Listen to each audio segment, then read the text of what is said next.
Yo voy a hacer como un paréntesis. Vamos a hablar un poco de lo que tiene que ver con ciencia y tecnología involucrado en el emprendimiento. ¿Y a qué nos referimos con emprendimiento de base científico-tecnológico? Y en algún punto, ¿por qué estos son tan relevantes y por qué se están impulsando hoy día desde el Ministerio de Ciencia particularmente, donde se genera una línea de financiamiento a la que pueden acceder? A propósito de ideas que puedan tener desde ciencia y tecnología. Entonces, investigación, desarrollo e innovación. ¿Para qué? Es la gran pregunta. Hoy día tenemos fondos de financiamiento, ¿cierto? Ustedes yo creo que están más familiarizados con la Corfo, pero también existe la Agencia Nacional de Investigación y Desarrollo, que es otra línea similar a la Corfo, pero la Corfo tiene un foco productivo, la Agencia Nacional tiene un poco más bien de investigación. Básicamente lo que se produce es que cuando los países van haciendo apuestas en financiar ciencia y tecnología y desarrollos propios a propósito de necesidades, los países mejoran su economía, aumentan los empleos. ¿Por qué? Porque lo que buscamos es generar impacto. Entonces, a través de la investigación, la innovación y el desarrollo, el foco principal hoy día es generar impacto. ¿Impacto en qué? En generar capital humano avanzado, ¿cierto? Y que este además se pueda permanecer en los territorios. Por otro lado, aportar al desarrollo de las máquinas productivas, generar empleos y mejorar los productos, procesos o servicios que tenemos. ¿Sí? Esto parece de etéreo, pero vamos a ver un ejemplo bien concreto al final. Entonces, ya lo veían con Víctor la semana pasada, pero uno de los puntos más relevantes para hacer ciencia con impacto y que a propósito de eso poder generar un negocio productivo tiene que ver con identificar el problema. ¿Sí? Yo creo que esta frase media cliché de que hay que enamorarse del problema y no la solución la han escuchado muchas veces.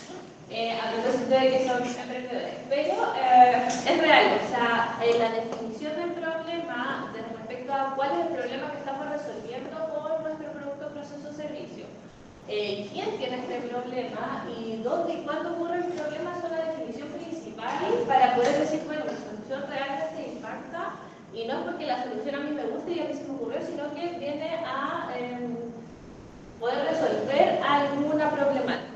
¿Sí? Que probablemente al resolver una problemática, eso se genera después como un negocio y va a hacer que de fondo la población, la industria quiera comprar nuestro producto.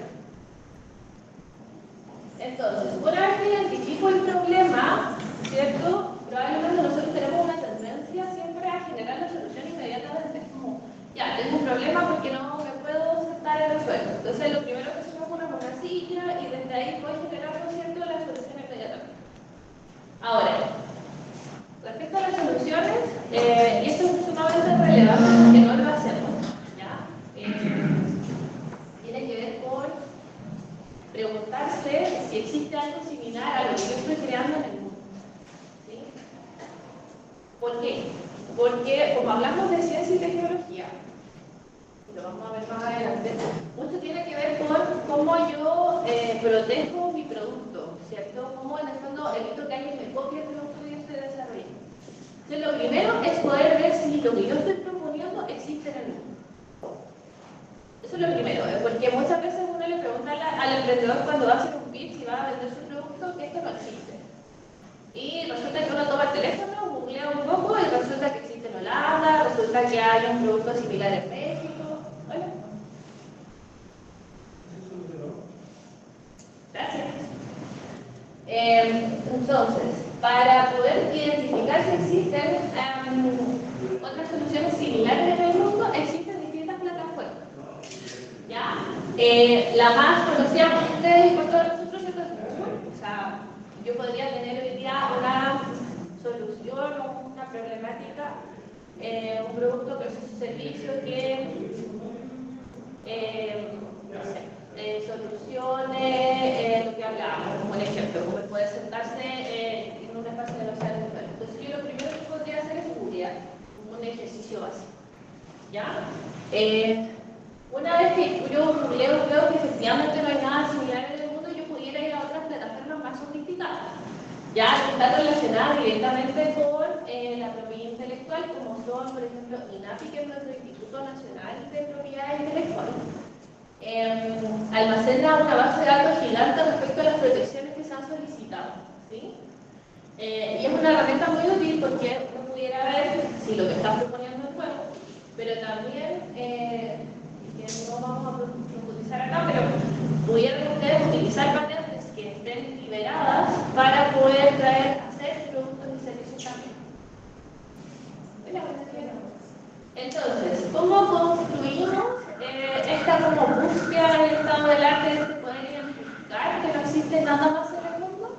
Bueno, tenemos el problema, ¿cierto? Entonces la idea es buscar a partir de fuentes como estas, si citan lo similar, antecedentes, experiencias y buscar ideas rápidas. Para este propósito, incluso las plataformas como Instagram y TikTok sirven, ¿sí?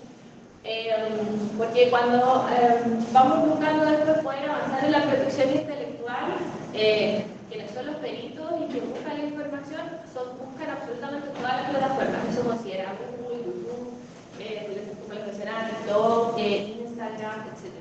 Y el comentario a propósito de eso es que si ustedes tienen un producto, proceso o servicio que no esté protegido y lo están promocionando por Instagram, eso también podría impactar después en la protección, ¿no?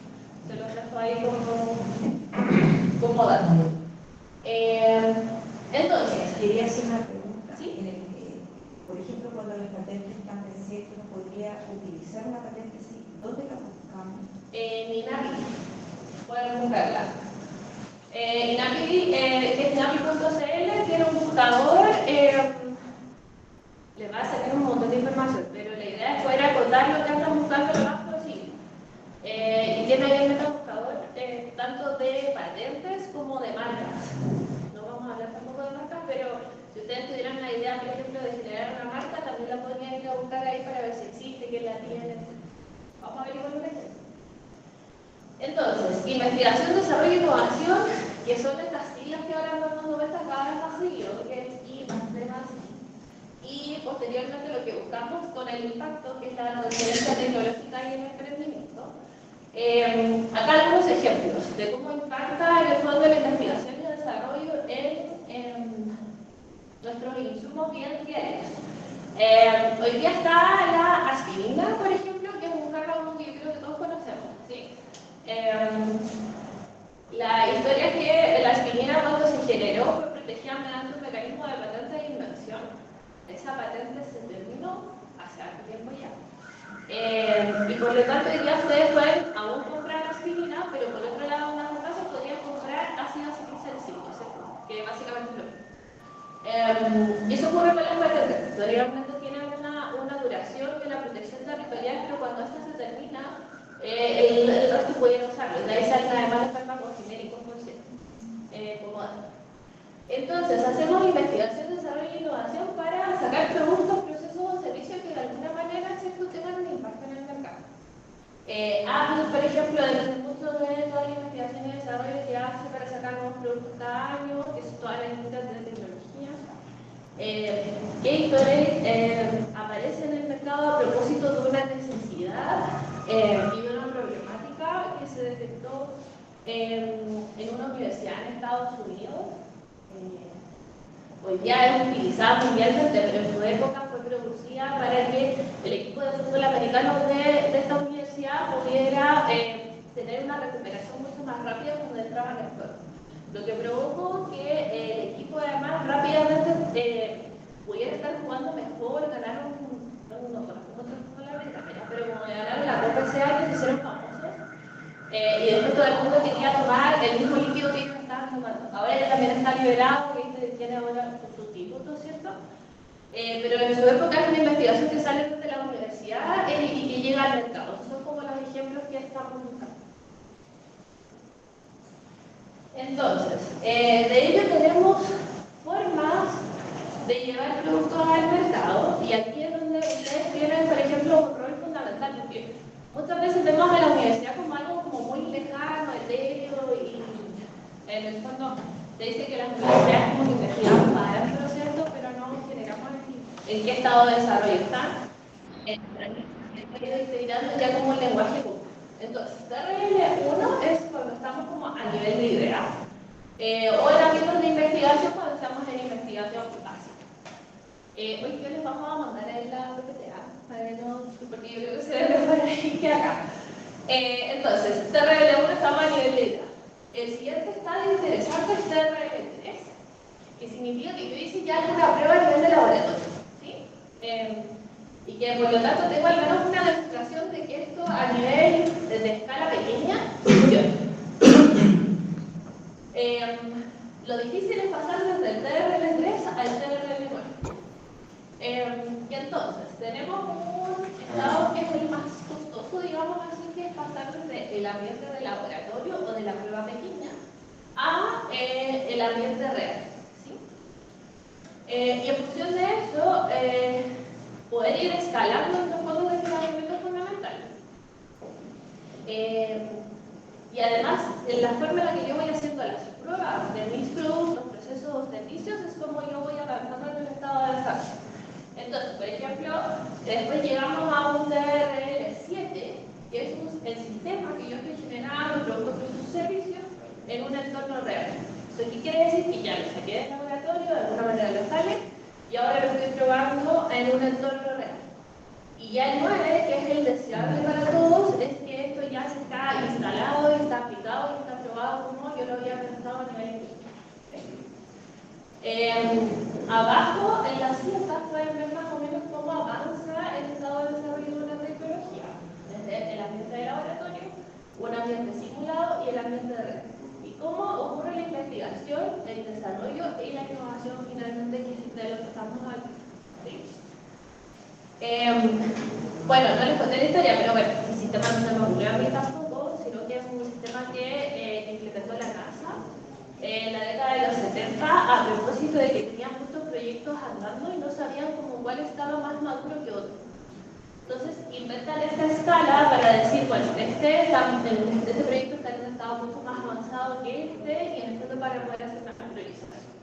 Y hoy día se utiliza como un lenguaje más común para que ustedes, por ejemplo, no sé, si están vendiendo su producto a un inversionista, les van a preguntar probablemente qué estado de desarrollo está, dónde han hecho las pruebas, que es la siguiente pregunta. Y entonces esta escala hoy día se vuelve como cada vez más relevante en las conversaciones que vamos teniendo en estos ámbitos como de ciencia y tecnología, pero también en emprendimiento. Si tienen dudas, me interrumpen nomás, yo hablo. Entonces, vamos a hablar un poquito de propiedad intelectual porque está muy asociada a la ciencia y la tecnología. Entonces, ¿qué es esta propiedad? Primero vamos a decir que la propiedad intelectual se relaciona con todas las creaciones de la mente. Esto no solamente se acota a ciencia y tecnología, sino que desde el punto de vista de poder sacar manuales, libros, los mismos poemas en algún punto están dirigidos por propiedad intelectual, los libros. ¿Sí? Entonces, cuando hablamos de propiedad intelectual nos referimos a toda creación que salga de la mente.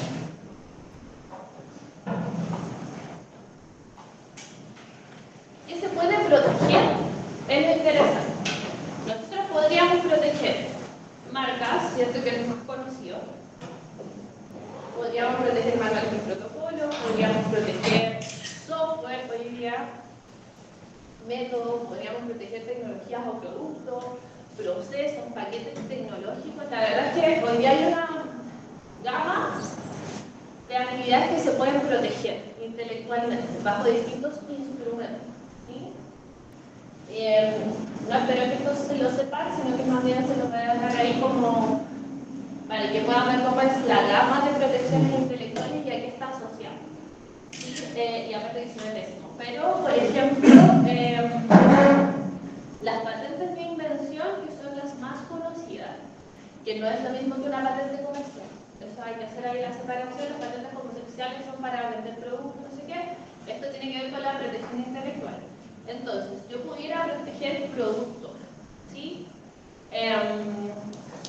Productos como cremas que yo esté desarrollando, un prototipo de que sea funcional, que sea aplicable, por ejemplo, En la universidad hoy día nosotros tenemos protegidos varios sensores que miden la operación y lo que buscan es optimizar la operación en flotación para el proceso de extracción de cobre. ¿Sí? Los tenemos protegidos por patente de invención a propósito de que se cumplen unos requisitos que nos solicitan desde INAVE. Estos requisitos son que sea novedoso, o sea, que no exista nada más en el mundo, ¿sí? A propósito de lo que hablábamos antes de poder buscarlo. Ya, esto es a nivel además de papeles, o sea, a nivel de que no se haya solicitado en alguna otra patente o algún otro mecanismo de protección intelectual en el mundo. Por otro lado, que tenga nivel inventivo. Este es un concepto medio abstracto, pero tiene que ver con que si yo junto un documento que esté escrito A con un documento que esté escrito B, yo no obtengo C de manera fácil para un experto. ¿Qué quiere decir eso? Que probablemente, por ejemplo, en las sillas donde están sentados, ¿ya? La silla se inventó probablemente en la época medieval, ¿cierto? Que en el fondo es un espacio con 4 patas, ¿sí? Pero si ustedes ven, esta silla lo que tiene ahora es adosado una mesita para poder escribir. Y entonces uno podría decir, bueno, el nivel inventivo es cuestionable porque en realidad la silla ya existía, la mesa ya existía y por lo tanto unir ambos elementos en realidad carece de este nivel inventivo porque se le podría haber ocurrido a cualquiera, ¿sí? Esto es para las patentes de innovación, que son una de las herramientas como más rígidas en cuanto a la protección, ¿sí? Pero, por ejemplo, probablemente esta silla pueda ser protegida por un modelo de utilidad. ¿Ya? Porque los modelos de utilidad tendrían que ser novedosos, pero además que el efecto del producto tenga o sea sorprendente. ¿Sí? Hay varios ejemplos de esto, pero el más común es la navaja suiza, ¿sí?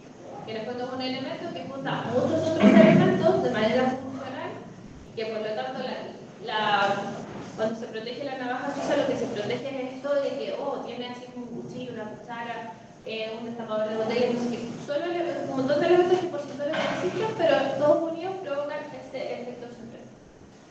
¿Sí? Ahora, en general, para poder identificar cuál sería el mejor mecanismo de protección, siempre es bueno que se puedan hacer asesorar por un experto. ¿Sí?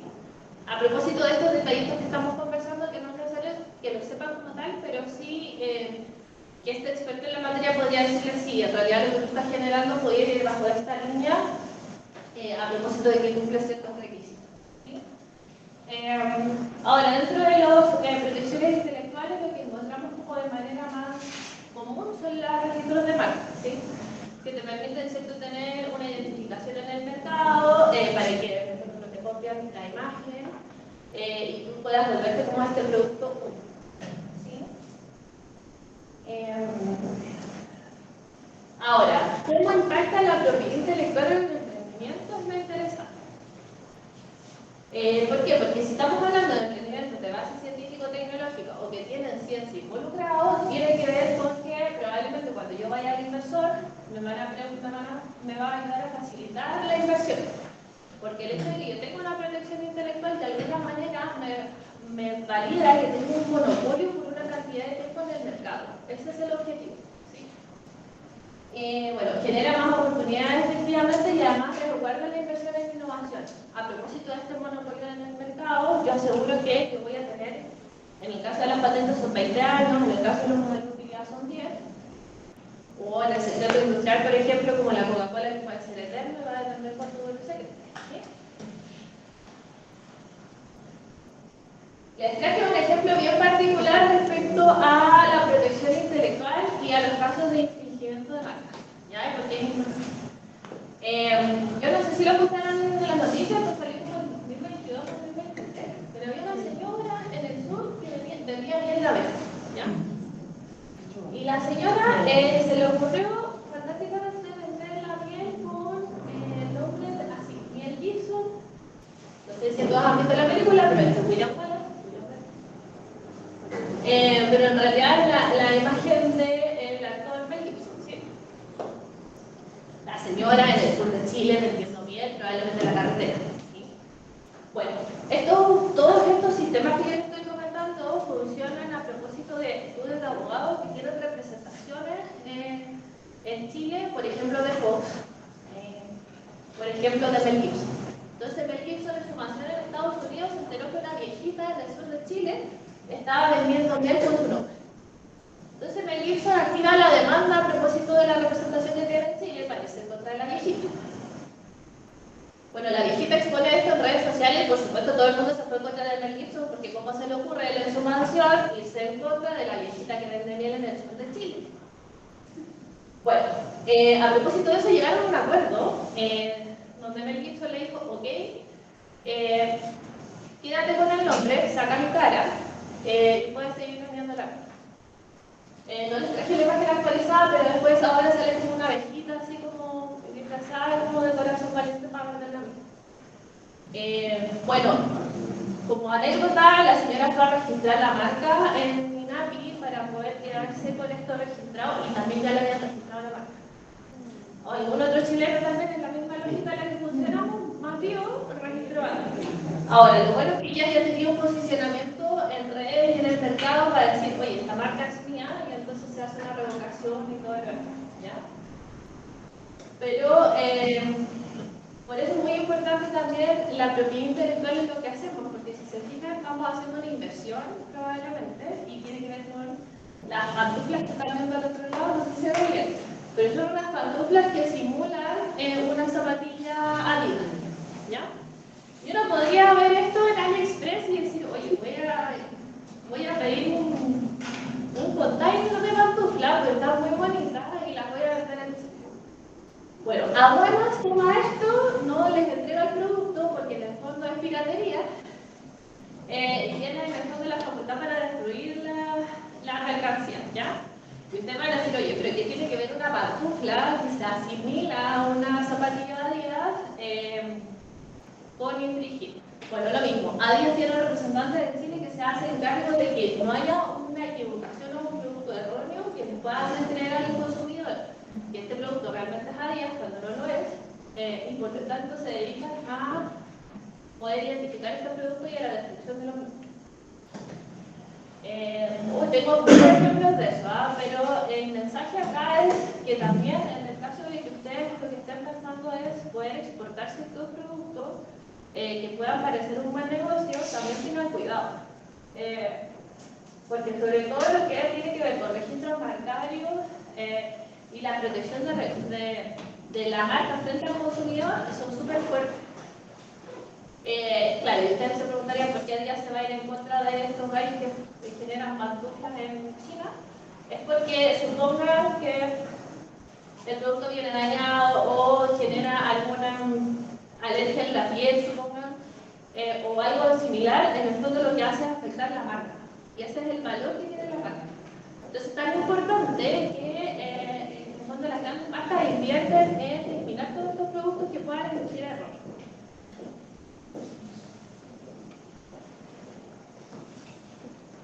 Bueno, esta es como, perdón que esté en inglés, pero es una imagen respecto a cómo se relaciona esto que estamos hablando de la propiedad intelectual con el emprendimiento. Entonces, acá estamos nosotros en las universidades, que generamos la propiedad intelectual, centro de investigación y desarrollo, etc. ¿Sí? Ahora, nosotros para que esto pueda llegar al mercado, ya les contaba, nuestro negocio hoy día como universidad no tiene que ver con sacar productos, procesos de servicio al mercado. Nosotros formamos procesos institucionales, generamos investigación. Entonces nuestros mecanismos son, hoy las soluciones se las transferimos al gobierno a propósito de alguna plataforma o algo que estemos desarrollando, pero podría ser a grandes corporaciones o a startups o a emprendimientos. ¿Por qué? Porque nuestro objetivo es generar conocimiento, pero que ese conocimiento genere impacto, y el impacto está en los gobiernos, en las startups y en las corporaciones. ¿Sí? Ahora, ¿para qué? Porque lo que buscamos es que nuestro producto, proceso o servicio genere el impacto que hablábamos para el final. ¿Sí? Entonces, miren, la universidad acaba buscando generar impacto allá. Entonces, la bisagra más importante tiene que ver quienes realmente pueden llegar con el producto, proceso o servicio al mercado. Bueno, y a su vez, ¿cierto? Que son muy importantes los inversores, ya les contaba respecto, por ejemplo, a la Cacama Angel, de cómo hay una inversión y una apuesta respecto a este producto o servicio que pasa a empresas para llegar al mercado. Una pregunta. Nosotros tuvimos hace poco un taller con una emprendedora que me bastante bien y ella estaba utilizando como modelo de negocio utilizar ciertas patentes de las universidades para producir ciertas, están en el área de más de bacterias, y entonces la gente que ha hecho las investigaciones de la bacteria, que se llama como 10 años, entonces toma esa bacteria que ellos cultivaron y la utilizan para producir productos o materias primas.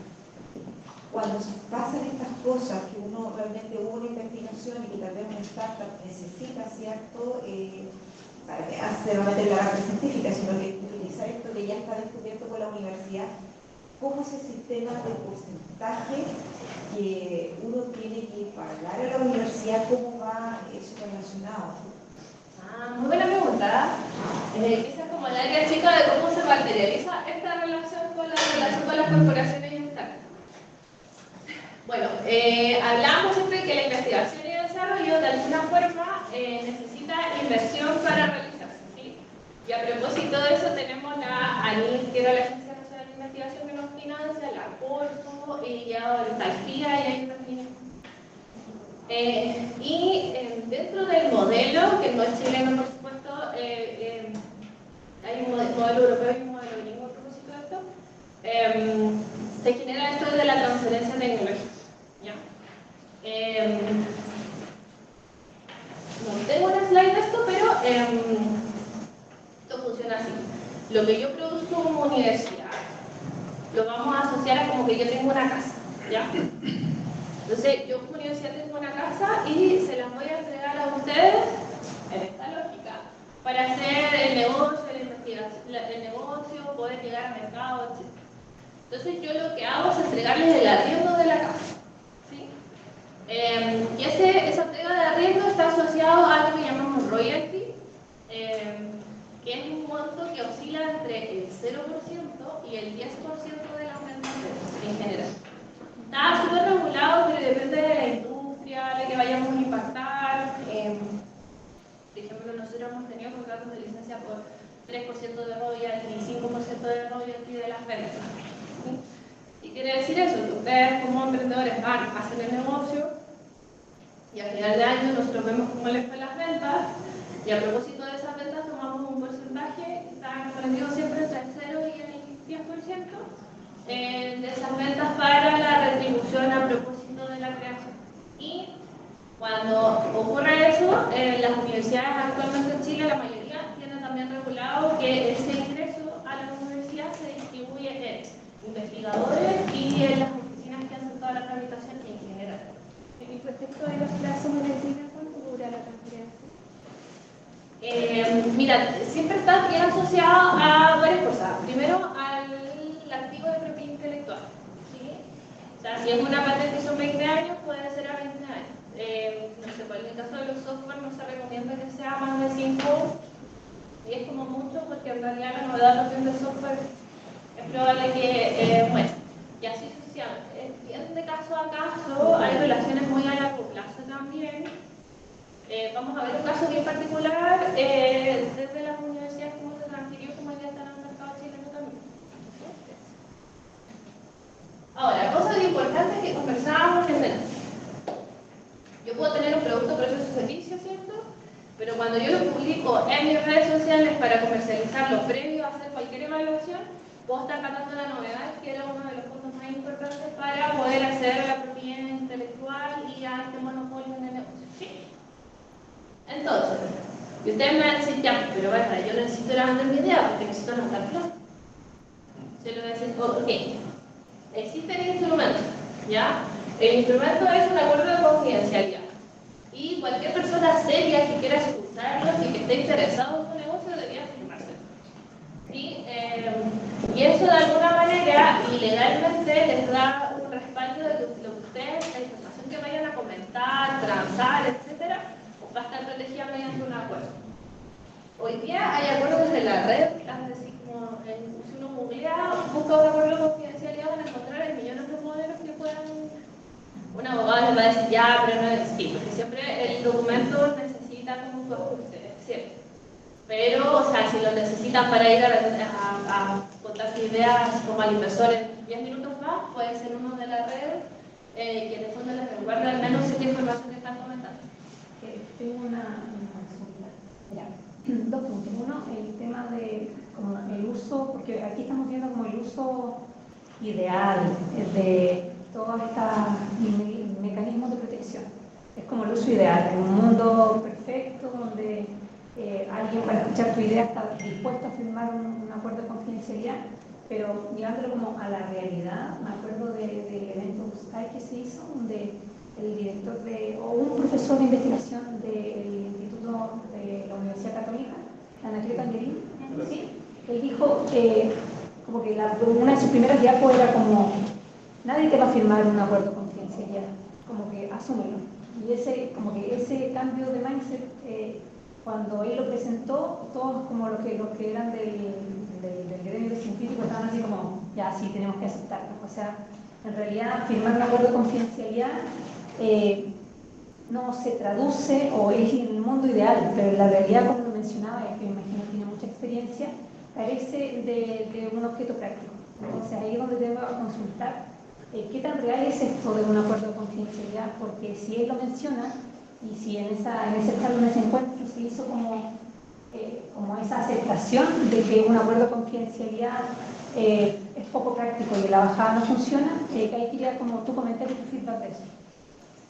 La verdad es que tengo una experiencia totalmente opuesta a la de la colega. Nosotros firmamos acuerdos de confidencialidad en Estados Unidos, Perú, Alemania, Italia, Nueva Zelanda, Japón, en Chile también. Y cuando alguien no lo quiere firmar, hasta ahí llega la conversación y punto. No hay más generación de error y contacto y paso. De hecho, historiadores sí hemos generado dinero a través de la protección y ustedes en el MBA hacen adelante los tratamientos. A ver, mi experiencia. Bueno, yo ya represento a la Católica en los temas de innovación y la vinculación con la industria. Nosotros firmamos acuerdos de confidencialidad porque, por un lado, mi institución es muy grande, pero sí es grande. Entonces, ¿qué pudiera pasar? Que tú me estés contando hoy día tu idea y, en paralelo, por ejemplo, el confirmo esté generando la misma idea. Entonces, lo que podría ocurrir en nuestro caso es que lo que tú me estés comentando, por ejemplo, no lleguemos a ningún avance. Incluso tú no me trajeras ningún papel, me contaste solo la idea. Las ideas son protegibles, por cierto. Y en, no sé, por 6 meses más aparece alguien mismo con una idea similar que no estuvo en nuestra orden. Y nosotros no nos pasamos papeles ni nada. Entonces, hoy día es un resguardo para ti, por ejemplo, el hecho de que efectivamente sale personas 6 meses después con la idea. Ahora, a un inversor que probablemente no está en el campo de la investigación, el desarrollo y no tiene esa capacidad productiva, a lo mejor no le interesa, porque quiere escuchar tu idea para verse de la final. Eso tiene que ver con el interlocutor. Pero si tú vas a hablar con una institución que hace investigación y desarrollo, un centro, y que tú le vas a entregar ideas para hacer desarrollo, ni oposiciones o bueno. Yo creo que depende mucho del interlocutor. Esa podría ser la visión diferente. Claro, quizás como que él apuntaba a levantar financiamiento, sí. Sí, porque si tú me vienes, por ejemplo, a contar hoy día que tienes una nueva fórmula de, no sé, aglomerado de litio, yo voy a llevar a mi investigador a esa reunión. Y mi investigador está haciendo investigación en esa línea. Entonces, tu probabilidad de levantar fondos y tomar esa idea y llevarla a cabo sin que tú tengas este resguardo, para nosotros es real. Me acuerdo también otro caso, una emprendedora que decía que ellos no patentaban, no hacían un registro escrito como del detalle de, en este caso, como sus fórmulas, y sus formulaciones. Y ella decía que, claro, porque quizás puede quedar protegido en papel, pero en la realidad puede llegar un chino, ver esto, leerlo y copiarlo y pegarlo. Así como generar su versión china, y ahí no vas a tener forma de protegerlo, porque sí o sí se genera una masividad que se escapa como del control del territorio nacional. Claro. Lo que pasa es que las protecciones territoriales, particularmente las patentes y modelos de utilidad, son territoriales, ¿ya? Y por eso es tan importante, previo a todo esto de la protección, el modelo de negocio, el mercado, porque además es caro. O sea, yo cuando hago una apuesta por protección y por tener este monopolio en el negocio, yo digo, ya, voy a proteger, hablemos de minería. Ya, ¿me conviene proteger en Chile? Por supuesto. Sí, porque nosotros tenemos, ¿cuál sería el siguiente país como por defecto? Australia. En algunos casos Canadá y en algunos casos África. Ya. cada embajada a esos países nos cuesta más o menos entre 5 y 8 millones de pesos. Más o menos, hacer el proceso completo. Entonces, cuando tú haces la apuesta, tú dices, oye, sí, pues yo estoy segura porque voy a ir a estos mercados. Ahora, nos interesa, no sé, pues México, que a lo mejor tiene una minería, pero es más chiquito, no. Entonces, ¿alguien de México podría usar mi tecnología? Sí. Ahora, esto es transversal, porque nos podría pasar acá igual, que era lo que yo les decía antes, que yo puedo ir a una búsqueda de la base de datos, identificar algo que pudiera ser interesante para Chile, que no esté protegido en Chile, y también lo uso. Es así como derecho. ¿Sí? El ejemplo que nosotros usamos siempre es que todos nosotros somos magos y tenemos que hacer el truco para que la gente nos crea que podemos hacer.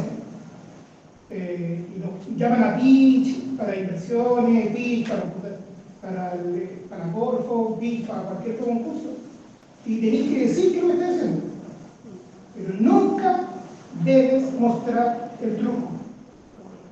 Si eres mago, entonces el mago hace su espectáculo, dice entra A, sale B, y aquí hay una caja negra, y esta caja negra es mía, y si queréis verla, firma el papelito acá, y si no firma el papelito, no hay más. Bueno, sí, pues ahí uno puede contar incluso lo que está haciendo, nosotros también lo hacemos.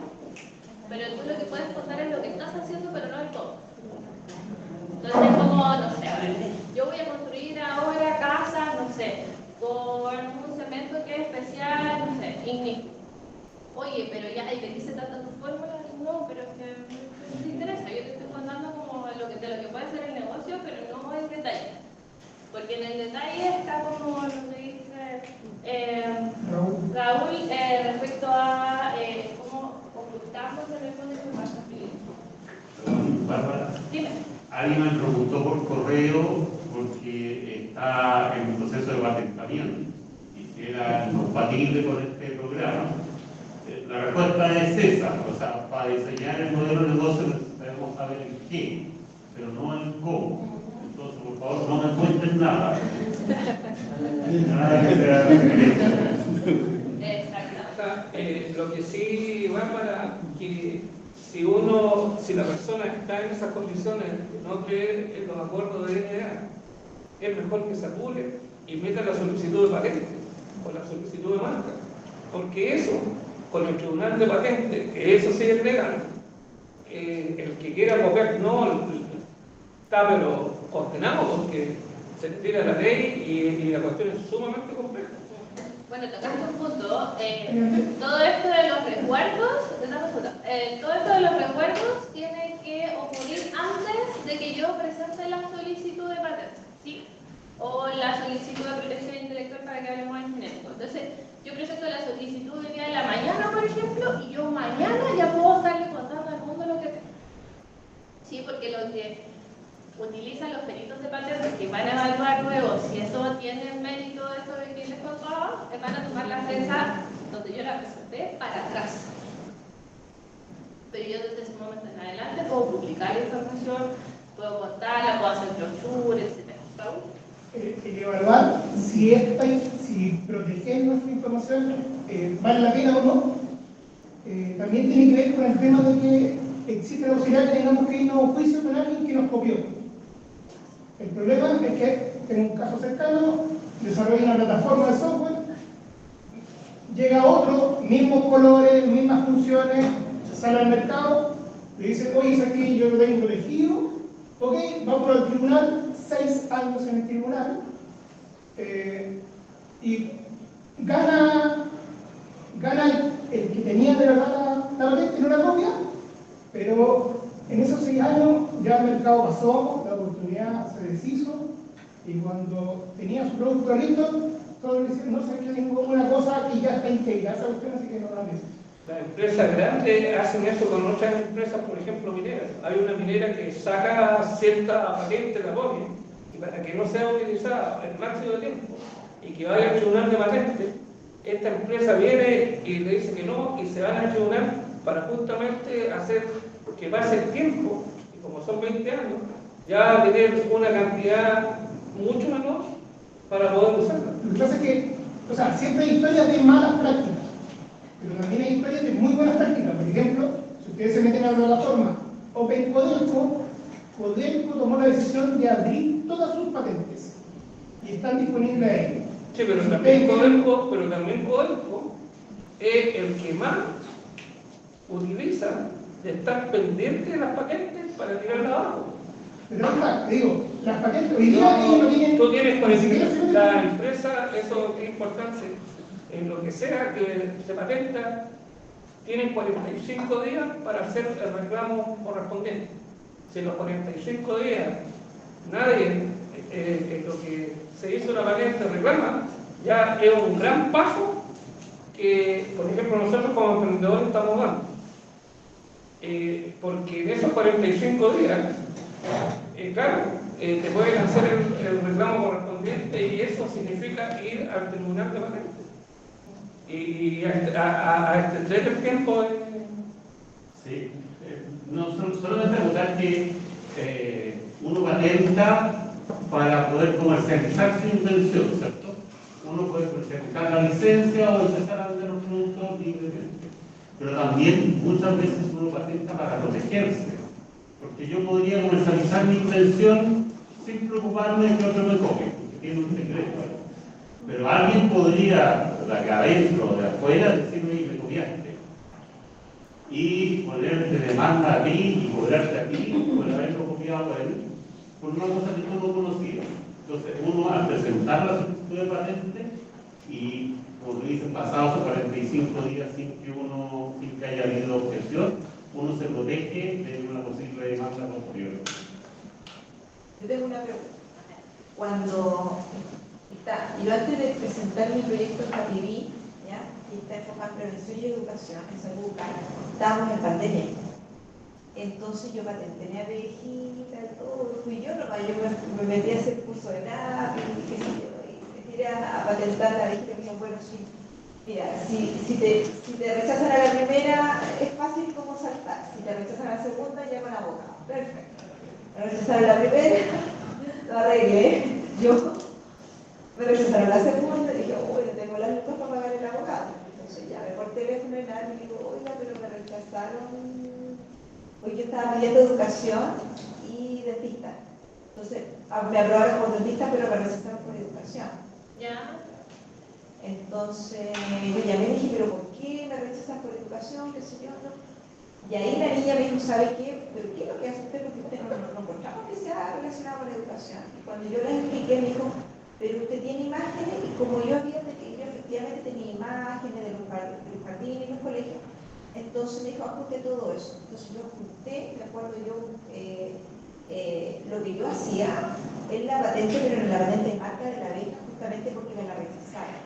Mi pregunta es la siguiente, teniendo esto que quedó metido ahí en esta parte de que es la metodología, entre comillas, de trabajo, uno va al terreno, examina a los niños, hace la educación y asesoría a los papás, en el contexto, eso me sirve, por ejemplo, si se pusiera otra empresa a hacer exactamente lo mismo, habiendo yo patentado Happy y dando escrito en el fondo un poco la estructura de lo que hace la empresa, o la verdad que no sirve. O sea, hay que revisarlo porque esto es bien técnico. Yo mi recomendación, que no es la misma que doy aquí, mi recomendación es que en la medida de lo posible se hagan asesorar. Porque en general presentar el documento para la solicitud de protección no es difícil, ¿ya? Pero el objetivo no es presentar el documento para la solicitud, sino que es proteger lo que ustedes tienen. Y entonces, ese proteger lo que ustedes tienen, hay detalles como sumamente relevantes que podrían quedarles fuera, que en realidad es lo más importante de la invención, por ejemplo. Entonces, cuando ocurre eso, tú por mucho que tengas la solicitud de patente, en realidad no estás protegido, por ejemplo. Ahora, en estos casos, lo que hay que pensar es que hay que llegar hasta el punto final del proceso, que es la concesión. Si yo presento la solicitud y después la abandono, eso pasa a dominio público, y eso va a quedar publicado en plataformas. ¿Adelante? ¿Sí? Ya. Entonces, acuerdos de confidencialidad, acá hay algunas recomendaciones respecto a cuándo debiera firmar un acuerdo de confidencialidad. Como les digo, me pareció relevante traérselos porque sí, yo creo que depende un poco del interlocutor, con quién vayan a conversar. Mi recomendación es que alguien serio debiera firmarse. Yo creo que eso es muy común hoy, más que hace unos 5 o 10 años atrás. A lo mejor al inversor no le interesa mucho el acuerdo y puede estar bien, pero si hay alguien con el que ustedes en el fondo consideren que les van a entregar demasiado detalle, o sea, no se sienten a la mesa a conversar sin el documento firmado. O sea, mi recomendación. Pero eso, Bárbara, el acuerdo de NDA, en caso de que haya problemas, ¿son tribunales ordinarios los que actuarían? Sí. Ya, entonces vamos a hablar un poquito de transferencia tecnológica, que era una de las preguntas que me hacían antes, pero en específico vamos a hablar de las empresas de base tecnológica. Entonces, la transferencia de tecnología es este acto en el que yo tomo la propiedad intelectual de lo que protegí y en el fondo se lo entrego a alguien más, ¿ya? En esta lógica de que yo tenía una casa y esa casa yo la puedo vender, entregar arriendo, etcétera, ya, esto funciona así. Mi activo de propiedad intelectual yo lo pudiera arrendar, que es mediante un acuerdo de licencia, lo pudiera vender, ¿sí? Que tomo la patente del activo y lo vendo. O depende un poco del modelo de negocio, las franquicias, etcétera. Hay como todo esto no funciona solo. Y por eso hoy día el discurso que están tomando igual es relevante, porque por mucho que yo proteja sin una estrategia, sin un modelo de negocio, sin saber cuál es mi mercado, etcétera, en el fondo la herramienta no les va a servir, porque es una herramienta, nada más. Y entonces, hablamos de empresas de base científico-tecnológico. Hoy día un punto como que como país, a propósito del Ministerio de Ciencia, se está empujando muchísimo, ¿sí? Y en la zona norte en general estamos un poco al dente. Entonces, el concepto general que conocemos hoy día son el de las startups, ¿cierto? Que son consideradas empresas que tienen un alto nivel de crecimiento, ¿sí? Pero que no necesariamente tienen activos de propiedad intelectual dentro de su core business, ¿sí? Y por otro lado tenemos las spin-off, que son empresas que se crean al alero de la universidad a propósito de explotar este activo de propiedad intelectual que estamos generando, ¿sí? Eso es como el mejor. Ahora, una empresa de base científico-tecnológico, en el fondo, su modelo de negocio se basa en un activo que es de ciencia y tecnología. Hoy día se está discutiendo una nueva ley, la nueva ley de transferencia tecnológica que vamos a tener como país, y una de las definiciones que viene integrada hoy día son estos emprendimientos de base científico-tecnológico, ¿ya? Como para que lo sepan. Y entonces, no me voy a detener acá porque entiendo que lo conversan, pero todo esto se traduce en cómo generamos el modelo de negocio, a qué le vamos a vender, ¿cierto? Y cuáles son los mercados. Donde, en particular, en la empresa de base científico-tecnológica, su recurso clave tiene que ver con la protección intelectual, la estrategia, ¿sí? Si es un secreto industrial como Coca-Cola, bueno, la estrategia. Si es un secreto industrial como lo que les mencionaba Víctor de Ciencia la U, por ejemplo, también es un recurso clave. ¿Por qué? Porque yo voy a blindar mi propuesta de valor en torno a cómo voy a definir este recurso clave. Bueno, Víctor estaba muy bien el ejemplo de Ciencia la U, en el que hay un cierto componente que todavía es secreto industrial, ya es un viejito que toma la cuestión, la tierra, todo eso tiene que ver con la estrategia del modelo de negocio. Hoy día ocurre todavía con la Coca-Cola, o sea, la Coca-Cola sigue siendo un gran secreto, ya tiene, no sé cuánto cumplió, mucho tiempo. Y todo el modelo de la gestión de la propiedad, los acuerdos, los contratos que tiene que tener con la gente, en el fondo se definen a propósito de este recurso clave en el modelo de negocio. No voy a tener más acá porque la voy a ver con él. ¿Bárbara? Sí. Sobre eso, por ejemplo, una empresa como Uber, fuera de la marca, ¿qué puede representar? Me encanta el ejemplo de Uber. Es interesante Uber porque si ustedes lo ven como plataforma hoy día ya tiene un montón de sustitutos, ¿cierto? Está Didi, Canva, Entonces, ¿por qué el modelo? sí. Entonces, ya, pero Uber sigue siendo el número uno. En cuanto como a la usabilidad del usuario, no sé qué. Como más por marca. Sí, Sí, pero además Uber tiene una cosa muy interesante que, bueno, Uber sale como un modelo Víctor parece igual lo mencionó en la clase pasada, pero muchos de estos emprendimientos que son startups su éxito tiene que ver con el momento en el que salen al mercado, ¿sí? También tiene que ver con ser los primeros, pero tiene que ver también con este momento en el mercado. Uber sale al mercado en un momento en el que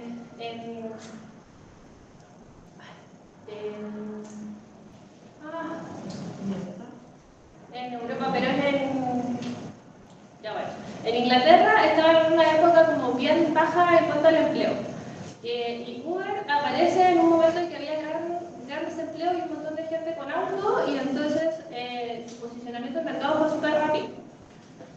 Porque básicamente podía ser un ciudadano común. Ya. Entonces su posicionamiento en el mercado y en la marca, que es uno de los activos importantes que tiene Uber, se posiciona rápidamente. ¿Sí? Ahora, ¿por qué Uber sigue siendo como el número uno dentro de las plataformas más usadas? Porque su experiencia de usuario va mejorando cada vez. ¿Sí? Cosas que no tienes en las otras plataformas. Por ejemplo, Uber tiene una alta validando al conductor. Te va haciendo seguimiento respecto a los viajes. Por ejemplo, a mí me ocurrió que tuve un accidente en Uber y la plataforma te va siguiendo. De hecho, estuvimos detenidos mucho tiempo. La plataforma me preguntaba qué ocurría, si había tenido un accidente, que clasificara el accidente, que mandara fotos. Mandaron otro Uber por mí, te preguntaba si tenía que ir a hacer, o sea, todo por la app. Sí. Yo ahí quedé así como, claro, todo el desarrollo de producto han hecho una inversión súper interesante, porque al final, claro, tú pagas más, pero vas más seguro, etc. Entonces, por ejemplo, Uber, dentro de los activos de lo que estamos hablando, tiene el registro de la marca posicionado muy bien, y yo creo que debe tener algún par de protecciones en temas de software. Ahora, en Chile en particular, los software no se protegen. Ahora hay como una regulación que está obligando a que los software se puedan proteger, dependiendo si cumplen unas características por patente. En Estados Unidos sí, se pueden proteger por patente, y entran como en otra. Sí, porque eso es difícil de ver temas tecnológicos como ese. Ahora tengo una marca, pero cualquiera me lo copia, le cambia el nombre y... Sí, ¿qué hace? Un pedido ya al final fue, entre comillas, Rappi, Uber Eats o otros similares que sí. Y salió como marca propia y ya está mejor de país. Sí, pues, ahora lo interesante de estas como plataformas que son fáciles de copiar es el modelo de negocio. Habría que ver cómo qué define Uber como modelo de negocio de día, pero yo creo que ellos ganan por experiencia de usuario. O sea, acá, por ejemplo, se usa harto, ¿cuál es la otra? Uno como que pone la ruta en InDriver. Ya, pero tú en InDriver te suben y no tenías la gente. No me lleva cualquiera, o sea, no es seguro. Pero sin embargo funciona igual en distintas horas, no sé cuál. Pero es interesante eso, la diferencia. Hay una historia respecto a YouTube. Había una plataforma similar a YouTube que salió como en el 92. De hecho no era similar, era lo mismo. En el año 92. Claro, sale en una época en que la gente no tenía conectividad en sus hogares. Entonces, nació, vivió y murió porque no tenía usabilidad. Pero YouTube nace en el 98, en una época en la que la gente ya tenía internet en sus hogares y en el fondo su más Puma, y de hecho tiene el liderazgo hasta el día de hoy, a propósito también de la experiencia de usuario, de que supieran monetizar a la gente que subía los videos, son los primeros que monetizan en plataforma. Lo mismo, una experiencia de usuario moderno de negocio, porque en realidad cualquiera podría tener una plataforma como YouTube. Así que es interesante porque una herramienta como la protección intelectual no te asegura tampoco el negocio, sino que yo creo que tiene que ver más bien con esto de cómo vamos asegurando los modelos. Y lo otro, Bárbara, ¿Sí? no voy a decir la empresa, pero hartos colegas hicieron desarrollos muy potentes en tipos de filtros. Y venían gringos haciéndose los simpáticos, por eso con los gringos hay que tener cuidado, no son tan sanos como uno cree. Y llegaban y hacían hablar, ¡oye, qué lindo! Y nos llevan a Europa, y a ver, y después al largo tiempo empezaron a hacer modificaciones, que se le ocurrieron a estos chatos de esta empresa, y después estos chatos las presentaron a nivel mundial. Entonces, no hay que ser cuidadoso con el tema ese, porque uno ve al gringo como muy sanito, y los chatos ya están patentando, entonces hay que cuidar lo que se hace en Chile.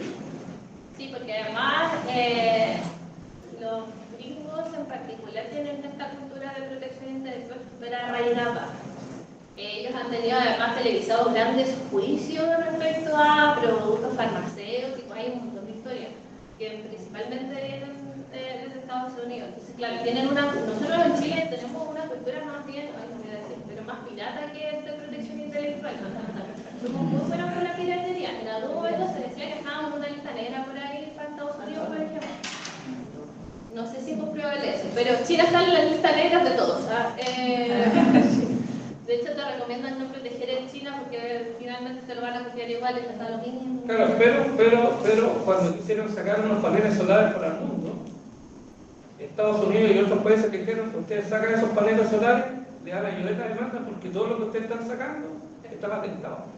Entonces, de hecho, en el tema de la patente es tan importante que en España pusieron un parque solar, no sé de cuántas hectáreas, y la persona que tenía la patente inscrita y solicitada hizo un reclamo y tuvieron que desarmar ese parque tecnológico completamente. Por eso es sumamente importante para los emprendedores que patenten. Bueno, hay un caso local. No voy a dar nombres porque yo creo que conocen al empresario, conocen a la empresa, conocen todo, ¿ya? Pero hay un caso local en el que se hizo un desarrollo y una modificación lo voy a decir así, al uniforme del minero, ¿sí? Entonces esta persona se hizo asesorar muy bien en temas de propiedad intelectual y de hecho protegió esta modificación mediante un modelo utilidad, ¿ya? Entonces le ofreció a esta empresa minera, la empresa minera le dijo fantástico, no sé qué, pensé que no nos interesa. Y por barco la empresa minera mandó a hacer este mismo producto, este empresario se enteró y en el fondo tuvieron que distribuir todos esos productos. Ese monopolio ya se terminó porque dura 10 años. Pero este empresario tuvo el monopolio por 10 años de este producto minero en el que efectivamente se lo quisieron pasar por arriba, porque dijeron, esto es muy fácil de hacer, porque no lo vamos a hacer nosotros. Y al hecho de que tuviera la protección en Chile, en el fondo recuerdo que ese negocio se pudiera mantener. ¿Ya? Bueno, es una historia real. Indicó que los monopolios duran 10 años. ¿Es como una duración estimada o hasta el momento de hacer la No, para los modelos de utilidad son 10, para las patentes son 20. Porque, por ejemplo, no sé si conoces el caso, yo creo que sí. El caso de la Nadal, Sí, sí. que ella realizó una innovación en una empresa que la fue contratada y ella no lo patentó y las personas que estaban en esa empresa patentaron eso y la echaron. Entonces, no es como ella lo hizo. Y cuando la echaron, ella dijo, bueno, y se llevó todo, pero ellos no sabían cómo replicar lo que ella había inventado. Entonces, en el momento en el que ellos lo patentaron, no lo pudieron usar nunca. Entonces, no sé si eso tiene como un periodo de tiempo, porque ella ya no puede usar esa tecnología ni para ella ni la empresa la puede usar para ella. Nos vamos a hablar con esto ya, pero alguna cosa. A ver, en la ley chilena de propiedad intelectual, hay una ley chilena de propiedad intelectual y una de propiedad industrial, ¿ya? En la de propiedad industrial lo que señala es que todo aquello de propiedad intelectual que se genera a propósito de un servicio que se esté realizando es de quien encarga el servicio. ¿Ya?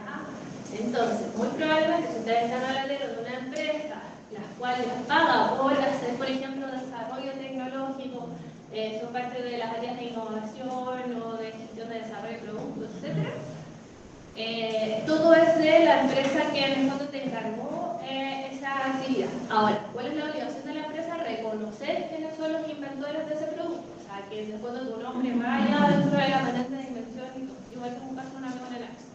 Entonces, están contratados en el fondo para hacer desarrollo de producto, pero no significa que la titularidad de la patente va a ser tuya, sino que tienen una obligación de reconocer. Ahora, hay una obligación legal solo de reconocerte y no de retribuirte. Entonces, una recomendación sería que cuando uno va a hacer desarrollo de producto, cuando pudiera negociar su contrato, pudiera incluir alguna retribución a propósito de productos que se va a generar. Ahora, lo otro es que muchas veces las estrategias para presentar las solicitudes de patente, por ejemplo, no se entrega toda la información. ¿Ya? ¿Por qué? Porque en el fondo tú, a propósito de tomar este monopolio de negocio, es como, la lógica es, te damos este monopolio por 10, 20 años dependiendo, pero a cambio tú me entregas la información de la patente para aumentar el conocimiento que hay en el mundo. Esa es como la lógica, ¿sí? Entonces yo me veo la obligación de publicar todo lo que va en la patente. Entonces muchas veces, por ejemplo, lo que se hace, habláramos de algún proceso, es que yo digo, bueno, el equipo opera entre, no sé, 20 y 50 grados. Y lo digo en realidad a la temperatura exacta que tiene que funcionar el equipo. O este proceso tiene que durar entre 2 y 3 horas. Y tampoco digo cuánto es el tiempo exacto, etc. Entonces con eso es como una forma de amarrar, o sea, que en el fondo siempre te tengan que llamar para poder hacer la aplicación del proceso. No como esta cosa. Ya. Entonces, para ir cerrando, recomendaciones, siempre realizar una búsqueda del estado del arte, al menos en Google, por favor. Hay plataformas, como les decía, que son un poco más complejas, pero ojalá al menos en Google. Por otro lado, es siempre tener una estrategia de propiedad intelectual. Su estrategia podría ser no proteger, pero bueno, es una estrategia, ¿sí? Por otro lado, guarden la información relevante del negocio que no esté protegida. Firmen acuerdos de confidencialidad, ya lo comentábamos. Y lo otro, que esta es mi recomendación más usual, es, oye, si ustedes no están seguros, hoy día las universidades tienen oficinas que se dedican a la protección intelectual. Bueno, en su época INAPI tenía oficina acá, pero si no tiene oficinas en Santiago, que uno manda un correo y muchas veces van a responder. Desde INAPI en particular son súper abiertos a trabajar con las comunidades, entonces además, con que uno pregunte, pero siempre ante la duda asesorarse. Oye, esto yo debería contarlo, eso podría ser protegible, oye, pregúntenle a alguien que sepa, por último, para que los asesore antes de que la embarquen. Porque hay muchas sutilezas respecto a la protección. Ya. Y entonces, hablamos de muchas cosas, pero en Chile, ¿tenemos algún ejemplo? Entonces, hay un ejemplo relativamente reciente que me gusta mucho porque nace desde la universidad y hoy día está en el mercado y ustedes lo pueden comprar. Entonces, acá hay una investigadora que identificó que había una problemática en nuestro país que era relevante, ¿ya? Ella se llama Apolinaria García, y lo que se dedicaba a investigar ella es el Helicobacter pylori, ¿sí? Como saben, por ejemplo, esta bacteria está presente en el 70% de la población chilena, y por otro lado, es responsable también del cáncer de colon, en particular en nuestra región, no encontré datos, pero en particular en nuestra región me parece que lidera, por ejemplo, ese uno de los... Bueno, la doctora Apolinaria entonces se dedicó a hacer la investigación y el desarrollo porque ella lo que quería era ver una forma de poder combatir, prevenir, sanar. En esa época, estamos hablando hace 20 años atrás, yo creo que no lo tenía tan claro cuál de todos, pero algo que de alguna manera impacta, ¿sí? Y entonces, hay plataformas, yo les mostré el monito delante, hay plataformas que lo que buscan es que las universidades logremos impactar. Entonces, la doctora Apolinaria tuvo varias líneas de investigación, varios fondos de investigación. Dentro de las universidades, les decía, hay unas oficinas que se hacen cargo de la protección intelectual y la transferencia. Esta oficina detecta esta investigación, lo presenta el Hub de Transferencia Tecnológica, que los Hub hoy día en Chile son entidades que son responsables o tienen la misión de poder hacer transferencia tecnológica a nivel nacional e internacional. Y el Hub hace el vínculo con unas chicas que son emprendedoras que tienen una compañía que se llama Liva Company, ¿ya? Chilenas. De hecho son hermanas chiquitas. Entonces, ellas, las chicas de Liva Company, se hacen cargo, ellas están vendiendo el día probióticos, ¿sí? Entonces ellas vendían probióticos, todo bien, estaba la doctora Apolinaria que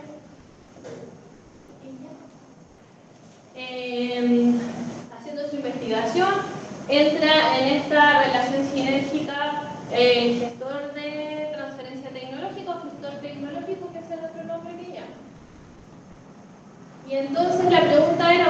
doctora Molinari tiene la media investigación de 17 años, un montón de fondos de financiamiento, un producto, pero esto, bueno, ¿cómo llega al mercado? Y como les digo, se asocia con Liva Company, que son las chicas que aparecen allá, que ya estaban en el mercado introduciéndose con probióticos, tienen varios, que ustedes pueden comprar ya en distintas farmacias, se vinculan con la doctora culinaria y sacan este producto, que es el Pilolio. Ya que tiene los probióticos, tiene vitaminas y minerales, más este componente que generó la doctora culinaria. ¿Sí? Este ingrediente lo tiene protegido la doctora culinaria por patente de invención y entonces hacen un licenciamiento desde la Universidad de Concepción a ALU o a Liva Company en este caso, para que el producto llegue al mercado. Ustedes hoy día lo pueden comprar en farmacias Nobel, en Santo Brown, por Mercado Libre, etc. Han tenido varios quiebres en stock. Les ha ido muy, muy bien. Ellas todavía no han levantado capital privado porque con los ingresos que tienen no ha sido necesario. De hecho, ahora se está pegando un salto importante para recibir inversión. Y una de las cosas interesantes es que las chicas se relacionan con una de las universidades de Santiago y utilizan sus laboratorios para generar probióticos. O sea, ellas hoy día no tienen en el fondo infraestructura para producir, sino que toman alianzas con terceros para producir sus probióticos y el proceso. Son bastante exitosas hoy día, pueden conocer ahí sus historias si las quieren googlear, pero es sumamente interesante cómo en el fondo han ido creando sus modelos de negocio con asociaciones, vinculándose, absorbiendo para investigación y desarrollo. Yo no sé si saben, pero para generar fármacos, todas las industrias farmacéuticas se demoran años en llegar al mercado porque cumplir con una serie de pruebas, etc. En cambio, los suplementos alimenticios tienen una forma mucho más rápida de salir al mercado. ¿Sí? Entonces, también identificaron como dentro del modelo de negocio decir, bueno, esto es un probiótico, lo puede tomar cualquiera, y ahora de hecho están haciendo las pruebas de los impactos que está generando, que son más allá de la prevención del helicobacter. Entonces están identificando ya que sirve para algunos temas del colon, etc. Así que dicen ustedes, lo pueden comprar también, ¿no? Es bastante bueno. Tienen otro probiótico igual interesante. Ya, y con esto cierro. Bueno, como ya verán, me gusta mucho el tema, tanto de propiedad intelectual como de transferencia y cómo llevamos al mercado. Entonces, siempre les traigo recomendaciones de películas que tengan que ver con estos temas. ¿Ya? Pueden encontrar la historia de Steve Jobs, que es bastante interesante cómo crear su compañía, luchar con su compañía, creó otra compañía y volvió a la compañía. La historia de cómo Ford entró a las carreras, compitiendo con Ferrari, es súper interesante cómo hace una innovación y te lo va mostrando en la película respecto a ir acomodando los autos para ir compitiendo con Ferrari en una época en la que nadie competía con ellos. Yo me encanta, se trata de una emprendedora que genera distintos productos y servicios. Venía de casa, estaba absolutamente quebrada, inventa un producto, lo manda a hacer a China, firma un par de acuerdos de licencia, en el fondo la estafan por los royalties, se da cuenta al final cuando ya va a perder la casa y todo, y se salva en el fondo por los contratos que tiene firmado y ahí hacen unos movimientos, se los recomiendo, muy buenos. The Founder, que cuenta la historia de McDonald's. ¿Alguno sabe cuál es el modelo de negocio de McDonald's? Sí, pues el arrendo de locales. Ahí se muestra cómo llega a esa idea. Me encanta esta película porque de hecho, él no es el señor McDonald's.